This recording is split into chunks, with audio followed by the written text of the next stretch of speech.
He had skill and technical ability that were just out of the ordinary. He would produce one or two pieces of skill that would just make everybody kind of go.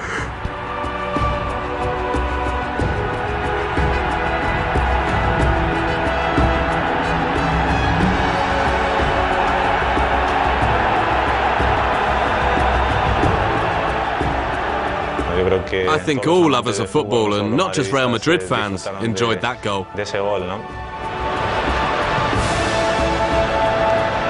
Unfortunately, that incident will remain as the last thing everyone saw Zinedine Zidane do on a football pitch.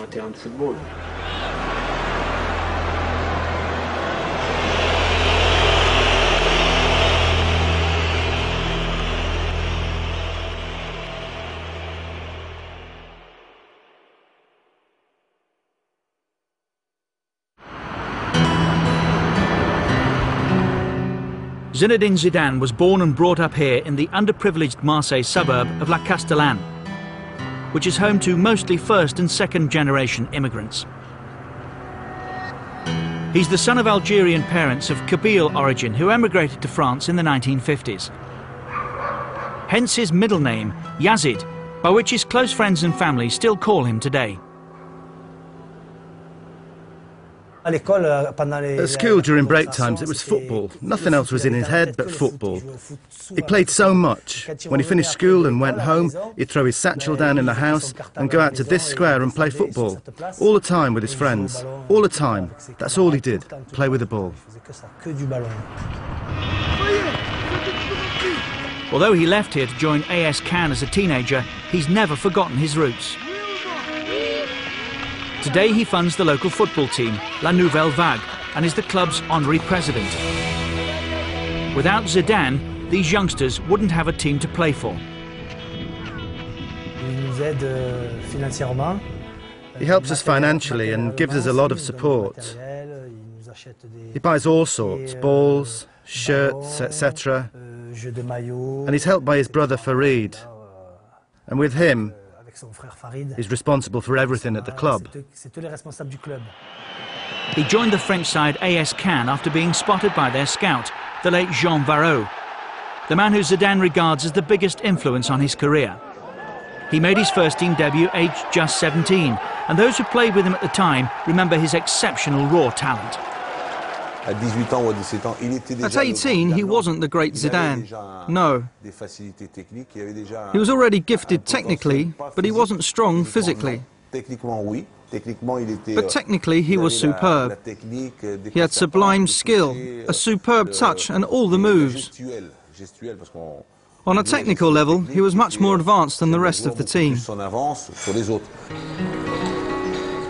The French city of Bordeaux is better known for its fine wines than its football team. And that was his next destination in his rise to the top. There, Zizou didn't fully mature into the superstar he eventually became, but his quality in a better side shone through. Although he failed to help the club win any silverware during his career there, he was voted Ligue 1's best player in '96. As technical coach, Pierrot Labat played a major part in Zidane's development at Bordeaux. Zizou is the biggest success of Labat's long coaching career, which includes Zidane's former Bordeaux teammates Christophe Dugarry and Vicente Lizarazu, who also formed part of France's World Cup winning team in 1998. Labat recalls his first impressions of Zidane back in 1993.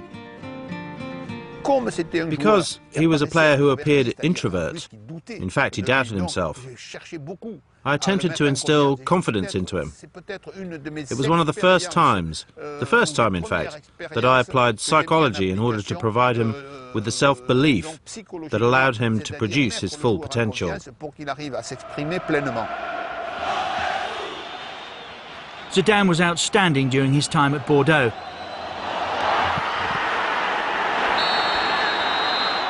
It became inevitable that he'd move on to bigger things. I was really convinced that he was going to get where he did.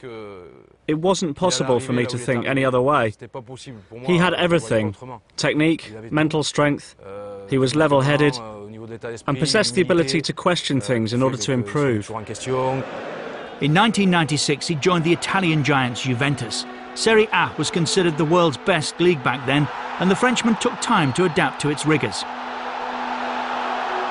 When he went to Juve, it wasn't easy for him. It was a difficult first 6 months. The owner, Agnelli, didn't have a great deal of belief in him, and neither did his teammates. And he played a withdrawn role in the team, as a defensive midfielder. Once he was played in a more attacking role, Zidane developed into a truly world-class player.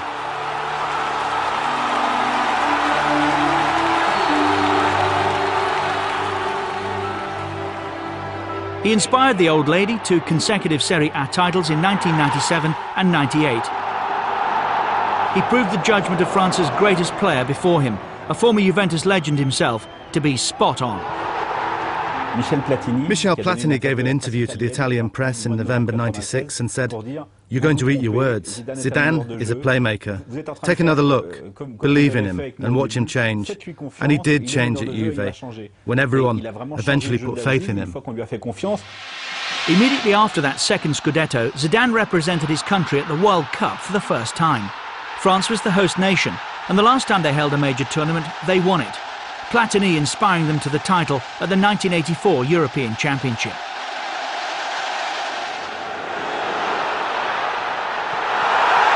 Les Bleus began impressively, winning all three of their opening group games. But in the second of those, Zidane displayed the first signs of his suspect temperament when he was sent off for stamping on Saudi Arabia's Fawad Amin. He was handed a two-match ban. A huge blow to his country's hopes. The French team was an impregnable fortress. They relied on the individual talent of Zidane and Djorkaeff to score the goals. At that time, only one goal was necessary for France to win, because they never conceded any. He had skill and technical ability that were just out of the ordinary. When it came to control, and especially leading the team, he managed to see and analyse situations quicker than anyone else on the field. Thanks to that, and the fact that he was surrounded by a team that was very strong, he made the difference. In their semi-final, France faced surprise package Croatia, competing in their first World Cup finals. The Croats took the lead before an unlikely hero emerged for Les Bleus. Defender Lilian Thuram scored twice to take France to the final, just as well since Zidane hadn't been at his best. His only big game, his standout match, was the final. But that's what separates a good player from a very good player. It's like dreaming about the perfect holiday and actually going there. It was the first time France had reached the final of a World Cup. They faced record four-time champions and favourites Brazil in Paris' Stade de France. Once or twice in your career, you need that meeting of talent with delivery. And that makes then the recognition, yes, this guy is exceptional.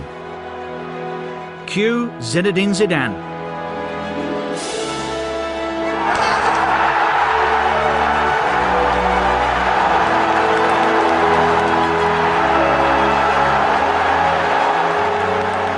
That is then the marriage of art with mental strength. And Zidane delivered on 98 in the final. Another rare Zidane header made it 2-0 just before half-time.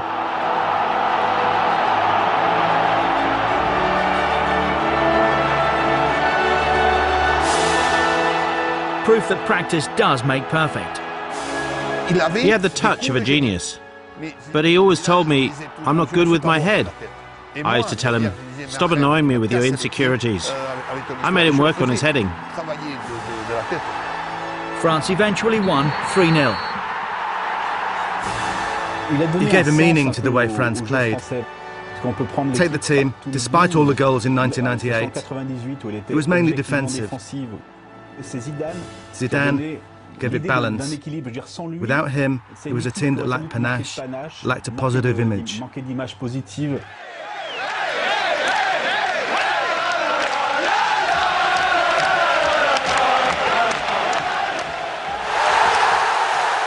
The nation celebrated like never before. For us, the French, it was something extraordinary.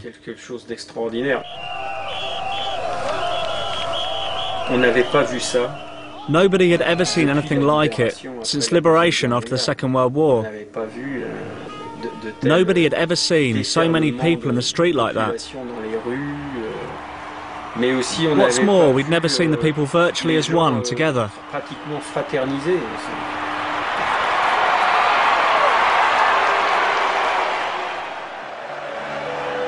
Two years later at the European Championship, hosted jointly by Belgium and Holland, Zidane spearheaded France's attempt to become only the second country after West Germany to hold the World Cup and European Championships simultaneously.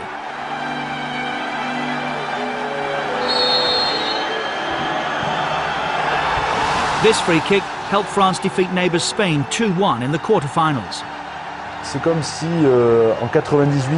It was as if in '98 France had reached the top of the mountain, and then they stayed there until 2000. And Zidane made all that happen.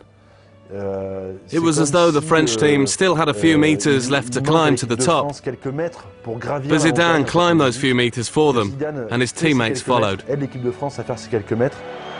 France needed their mountaineering expertise again when Nuno Gomes gave Portugal the lead in their semi-final. But the World Cup holders fought back.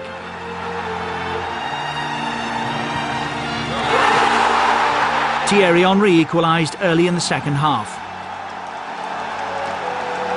No further goals meant extra time, and France were awarded a penalty in the dying minutes.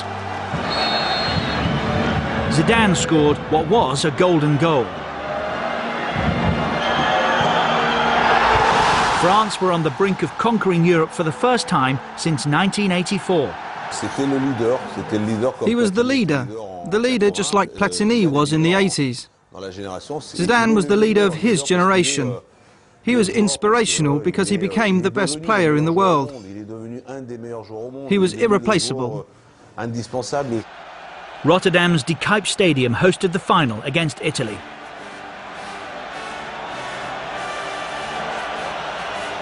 When France won this tournament 16 years earlier, Michel Platini was their inspiration. Zidane had become his modern-day counterpart. But things weren't going to plan for Zizou and France when Italy took a second-half lead.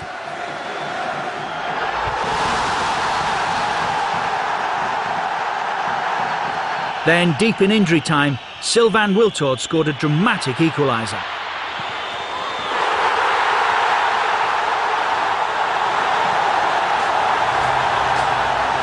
That took the game into extra time. Towards the end of the first period, Robert Pires broke down the left. David Trezeguet may have been the hero, scoring a golden goal winner to give France the title, but Zidane's Player of the Tournament award was fully deserved. For me, Euro 2000 will always be Zidane's peak. In 2000, he was the leader of the national team, one of the best players in the world, and he handled the pressure. He scored important goals and took the team to new heights. For me, that remains the most beautiful summer of Zidane's career.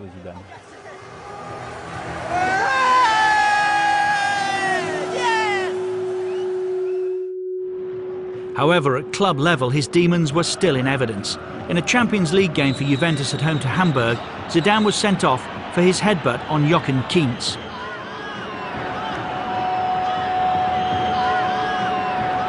It was something we'd see repeated more famously on an even bigger stage 6 years later. I think he did have an explosive temper, but then again, there was a lot of pride in those outbursts. That's something that made him a winner, but it's also something that cost him dearly as well. That headbutt against Hamburg cost him the Ballon d'Or in 2000, which he deserved that year, and Figo beat him to it because of that.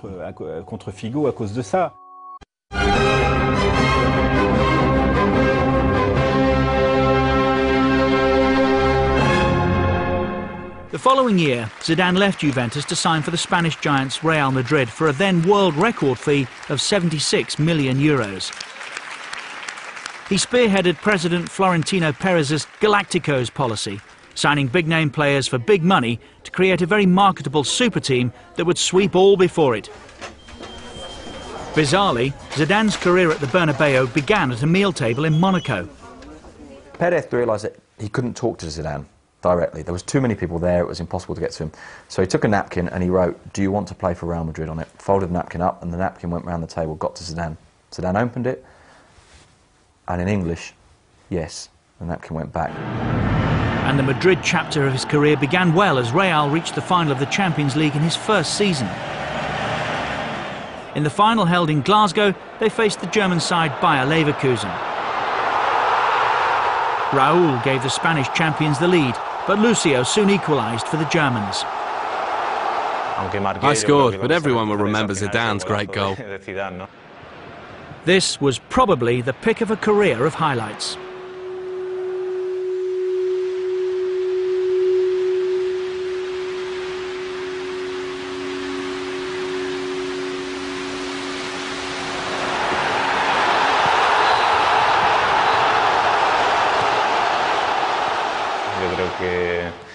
I think it was magnificent. And to have been there as a teammate, so close to him when he scored that goal. I think all lovers of the game, and not just Real Madrid fans, enjoyed that goal. I think that when he really finally got accepted, it was like, well, we've spent £40 million or £50 million on this bloke, what? And then he scored that goal and everyone went, ah, that's why we bought him.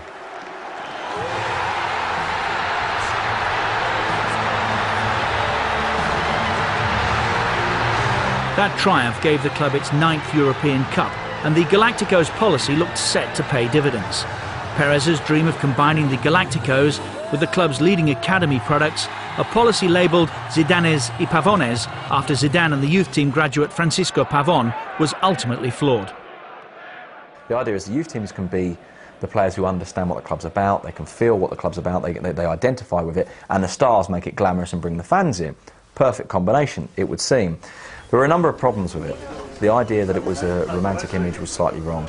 It was also an economic reality. That by having a Pavón, you can pay him very, very little compared to the Zidane. So you can balance out the fact that you've got to pay Zidane €11 million a year before tax by paying someone like Pavón only €250,000 a year. Now that is problematic because it creates a division within the dressing room. Constant failure in the Champions League after that success in 2002 meant that the only other silverware the club won in Zidane's 5 seasons at the Bernabeu was the domestic title in 2003, a paltry return for the huge amounts of money invested.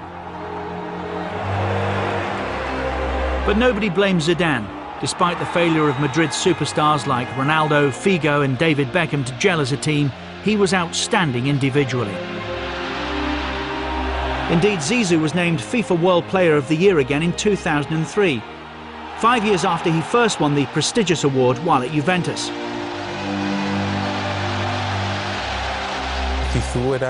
Zizou was a delight for the world. When you had the ball, you gave it to him. And you knew something was going to happen, because I think he was so far ahead of other players. He saw everything so easily and did everything so easily. As both world and European champions, France went into the 2002 World Cup as many people's favourites to retain their crown. But Zidane suffered a thigh injury in a friendly against Korea just 5 days before France's opening match against Senegal. That forced him to miss that match, which was also the tournament opener. Zidane tried to hide his disappointment, but the smile was soon to disappear. Papa Bouba Diop's first half goal gave the Africans a shock 1-0 win. Without their inspirational talisman, Les Bleus looked a shadow of their former selves.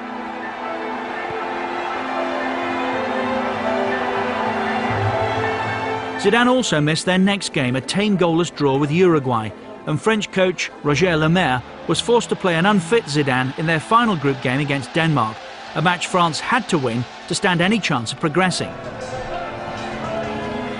With his thigh heavily bandaged, Zidane was far from his best, and France were a spent force.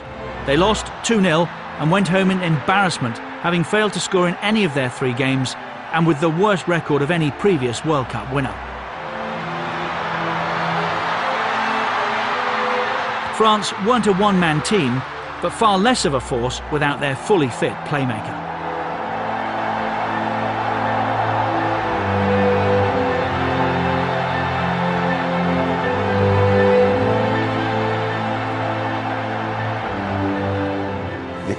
The French national team were World Cup holders and European champions, and had players at leading club sides. That meant their opponents faced them with something of a fear factor. Zidane contributed a lot in that respect. He was someone who provided so much to, and did so much for, the French national team.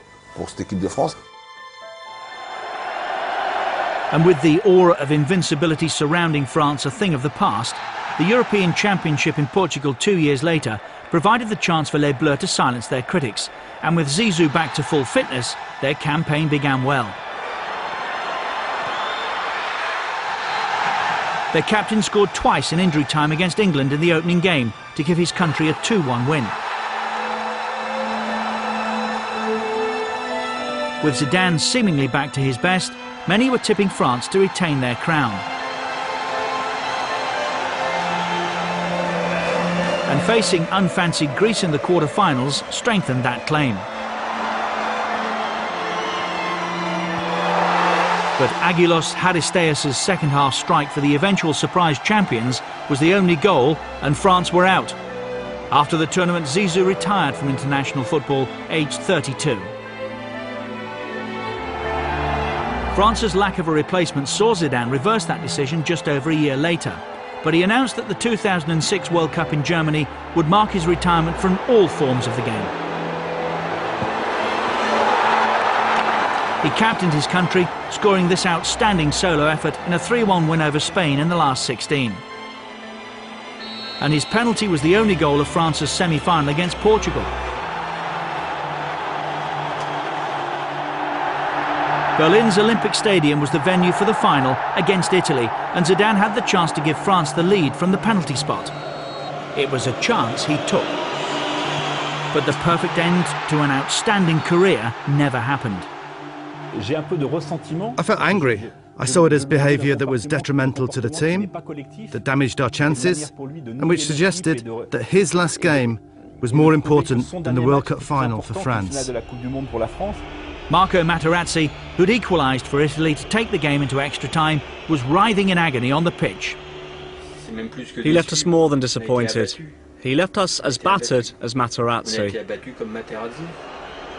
To everyone's astonishment, television replays showed Zidane had headbutted Materazzi in the chest. It was also seen by the fourth official, who informed the Argentine referee Horacio Elizondo. He had no option but to show Zidane the red card. 10 seconds after his headbutt on Materazzi, the whole of France said, "What an idiot.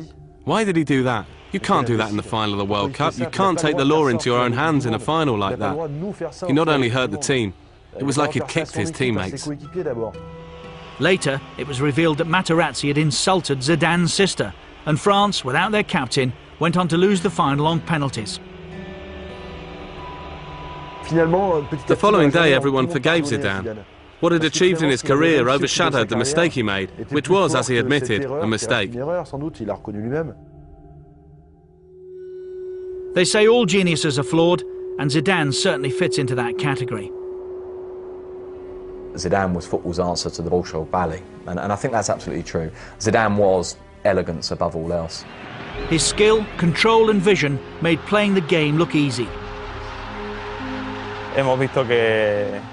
We can see why he was number one, not only for what he did during matches, but also for what he did in training sessions. I remember seeing him in training, and I said, "That's just incredible." He was one of a rare breed, a player who fans pay to watch. Zidane has an exceptional coordination, an exceptional touch of the ball, and every area 3 yards around Zidane, you could give him the ball where you want it. He puts it down and plays. Shy and introvert off the pitch, On it, he let his feet do all the talking.